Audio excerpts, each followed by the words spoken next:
आता बाजारामध्ये मोठ्या प्रमाणामध्ये सीताफळ मिळू लागलेत. सीताफळापासून आईस्क्रीम, बासुंदी, रबडी करू शकतो. त्यासाठी जास्त प्रमाणामध्ये सीताफळाचं पल्प आवश्यक असतं.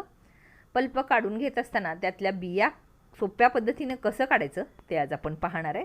त्यासाठी एक मोठ्या छिद्राचं चाळण घ्यायचं, त्याखाली बसेल असं एक भांडं ठेवायचं. पिकलेलं सीताफळ घेऊन त्याचं देठ काढायचं आणि फोडून घेऊन चमच्यानी त्यातला गर सगळा चाळणीमध्ये काढून घ्यायचा. चमच्यानी हलक्या हाताने दाब देऊन त्यातलं गर आणि बिया बाजूला करण्याचा प्रयत्न करायचा. थोड्या वेळामध्ये सीताफळातलं पल्प हळूहळू चाळणीतून खाली पडू लागतं आणि बिया बाजूला होऊ लागतात. सगळ्या बिया मोकळ्या झाल्यानंतर त्यातल्या बिया उचलून चमच्यानी बाजूला करायचं आणि खाली भांड्यामध्ये पडलेला पल्प आणि चाळणीमध्ये राहिलेला गर सगळं एकत्र करायचं आणि त्यापासून आपण मस्त असं सीताफळ आईस्क्रीम, बासुंदी, रबडी करू शकतो.